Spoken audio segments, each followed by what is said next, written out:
Thank you, Ken. Amazing.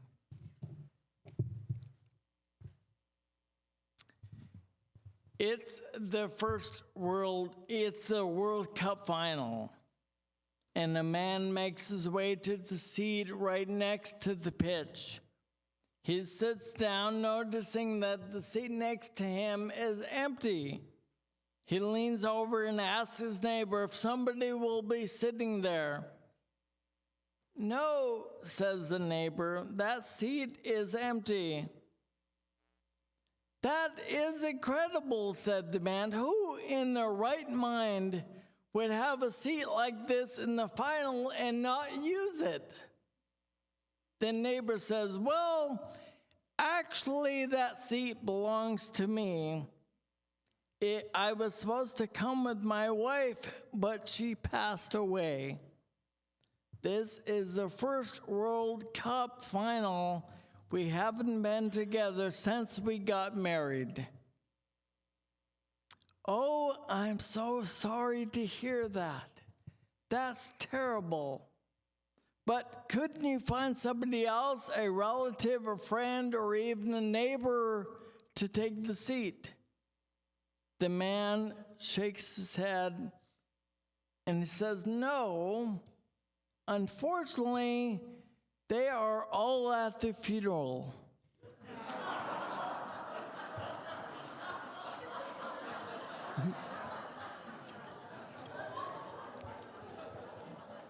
I am guessing that man didn't sing "You Raised Me Up" to his wife on their 40th anniversary.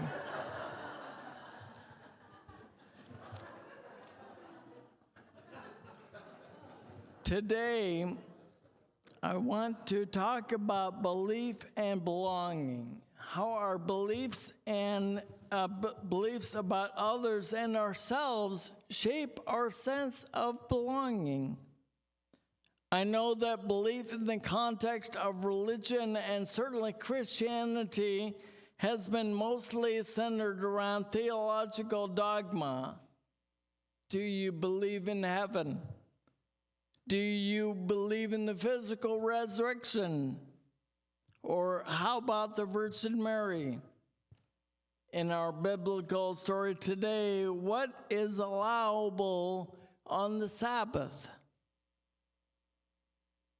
Or let me go seminarian on you. Are you a 5-point or a 3-point or a 1-point Calvinist? That was an important question back then. Do you believe in consubstantiation or transubstantiation, referring to communion? In seminary, I remember thinking, who the hell cares? I didn't, and I still don't. And I'm pretty darn sure that Jesus didn't either. That kind of theology bores me. Jesus didn't take the time of day for it. Who cares what we believe in terms of theological assertions? What differences does it make anyway? That kind of belief is a product of the church, a product of you and me trying to build walls that make us safe and comfortable, but serve only to divide. But there is another kind of belief that was important to Jesus. We see it throughout the Bible and certainly in both lessons this morning. It is a belief in the potential of others and in ourselves. In the Old Testament, Jeremiah pleads with God saying, "Don't send me, I'm just a boy, I can't speak. Anyone else has more qualifications than I do."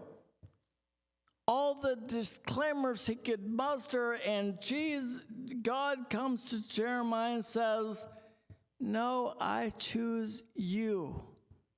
I believe in you." And Jeremiah goes on to become one of the most influential prophets, known as the weeping prophet, because his heart was always so tender, so full of love for God and love for God's people. In the New Testament, Jesus was always believing in people.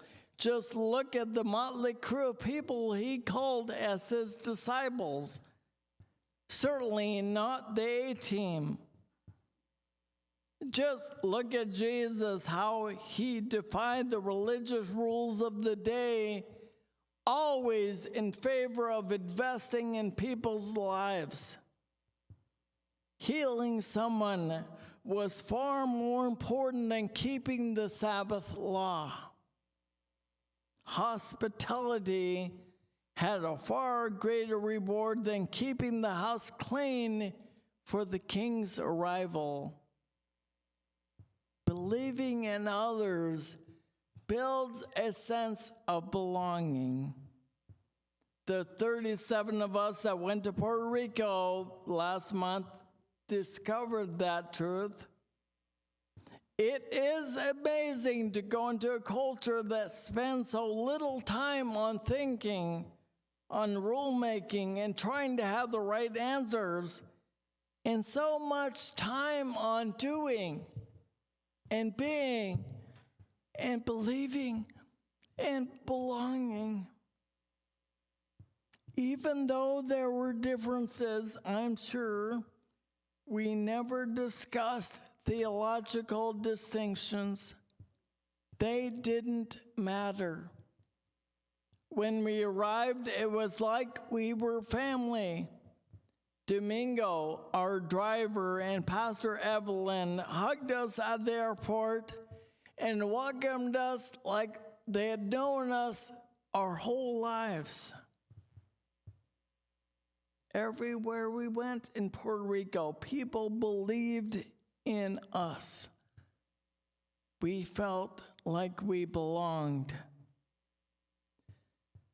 Deborah Bass, church historian and scholar, several years back, pre-pandemic, conducted a 3-year study of 50 vibrant and growing mainline churches.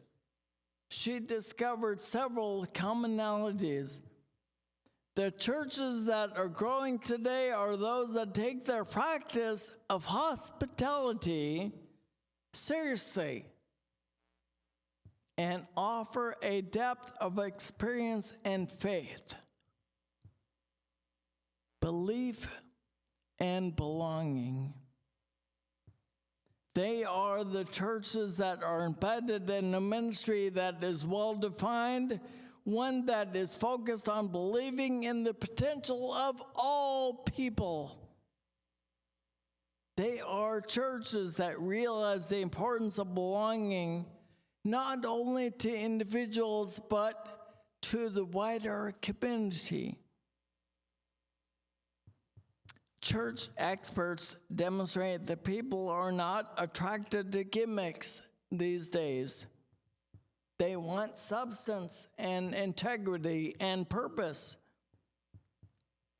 Many years ago, a neighboring church not far from our own, large and so-called evangelical, sent out a postcard inviting people to the Easter services. On the front was a picture of their pastor sitting on a Harley Davidson, saying, "Come and enjoy the ride with us." Can you picture Pastor Scott, or me for that matter, on a Harley? Come to our church. Gimmicks don't work. More than any other time in all of history, people need belief and belonging. This is good news for the church and for you and me. We don't have to be pretenders. We can be the people that God has created us to be. We don't need to compete with corporate strategies for growth. We can be ourselves. We simply need to enjoy the people around us, to believe in the power of each one of us. Again, the quote from Kristen Perot, a communications professor of African women and gender studies, says, "There is no greater power and support you can give someone than to look them in the eye and with sincerity and conviction say, 'I believe in you.'" What do you believe about people? Sometimes, most certainly, our beliefs are wrong.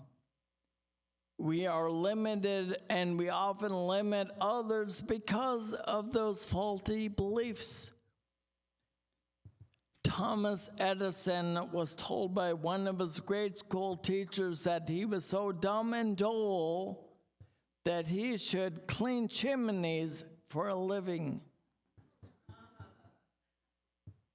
Ludwig von Beethoven, professor of music, told his professor told his parents that a career as a musical composer was out of the question. He was hopeless. Helen Keller was told countless times that she could not do things due to her visual impairment. What if these folks listened to the non-believers? Gary Kasparov once said, "Women, by their nature, are not exceptional chess players. They are not great fighters." I know that those are fighting words at Southminster, and for good reason. But let's think about that statement for a moment. What do we believe about women in general and women as chess players in particular? How many women have not reached their potential due to the ignorance of men? How many people of non-dominant status have not reached their potential because of the ignorance of the dominant class? Despite Kasparov's faulty belief, Judith Polgar became the highest rated female player in history in chess, and was the youngest grandmaster ever among men or women. These people think God went on to do great things because there was someone who believed in them when some didn't. Someone who brought encouragement and inspiration to them. There is power in our beliefs. Beliefs have the power to create a sense of belonging and to go on and create unbelievable results if we would only believe. The way we speak to each other, even the words we use, demonstrate our beliefs. With our language, we can build or tear down. We can love or we can hate. We can confront or we can gossip. We can lie and deceive one another, or we can believe. Belief is about reaching outside of ourselves, taking time to encourage and tell others you appreciate them. I've heard of a church that placed no paper in the pews each week for the purpose of sharing kind words and writing notes of encouragement to the staff, to others, and to even those that weren't in church that Sunday. That simple act has transformed their community, creating a sense of belonging like no other. Jacinda Ardern, the Prime Minister of New Zealand, recently, a few years back, gave us an example of belief and belonging. After the shootings at the mosques in Christchurch, where 50 people died at the hands of white supremacists, she reached out in mourning to the Muslim community, many of whom were migrants and refugees, saying, "We are one. They are us." Out of respect and a sign of unity, she wore a headscarf as she joined many others who attended the funerals of the victims. Within just a few days, she announced that semi-automatic weapons like those used in the attack would be banned. And she went on to convene a high-level inquiry into whether the government of New Zealand could have done more to prevent the attack. Belief and belonging. In Puerto Rico, we attended the Ascension Lutheran Church for early evening worship, and afterwards were invited to a potluck and a dance. Most of our group members recall this experience as one of the most memorable of the trip. What made it so memorable? Certainly, it was some of the best food we have ever consumed in our lives. I kid you not. But mostly, it was people who invited us in, not as guests, but as family. You might expect in a social setting such as a potluck and a dance, there would be Puerto Ricans grouped together over there, and us mainline folk grouped together over there. Sociologically, that is most often how it goes. We group together with people that we come with and we identify with, but no. Everywhere I looked, I saw intermingling.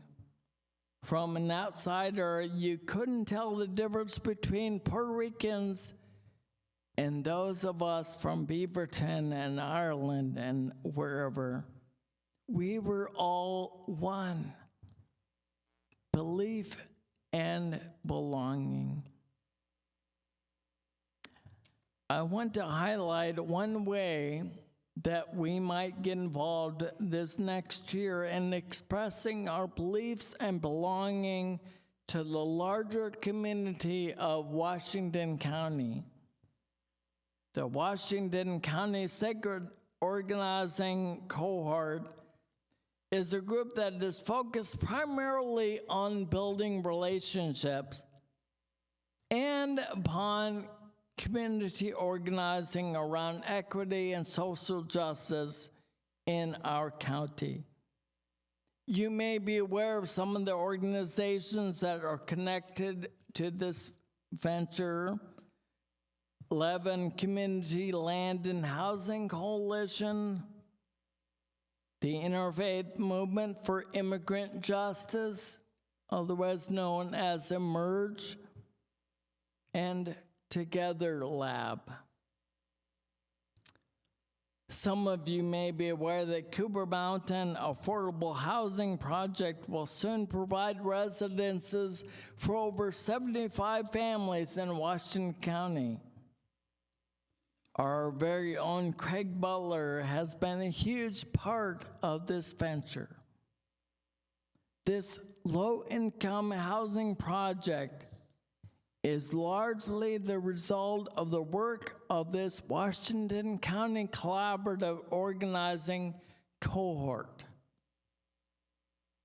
There are currently 4 other churches involved, and we are hoping that Southminster has 3 to 5 individuals willing to represent us and participate as a part of this year's cohort.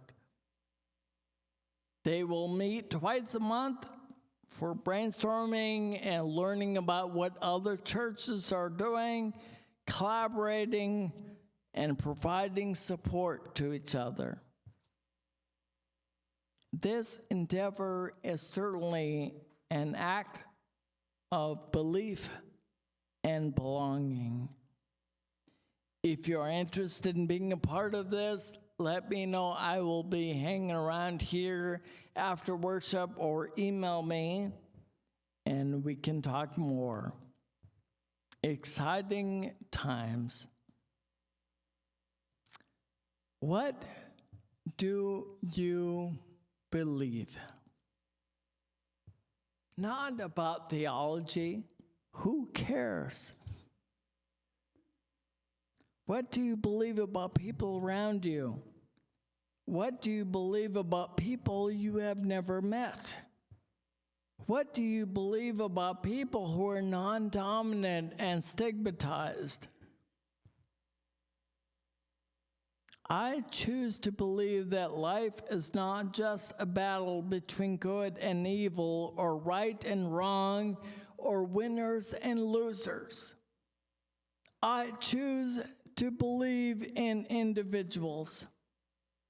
I choose to believe that you are me and I am you. That you raise me up and I raise you up, and together we are more than we are by ourselves.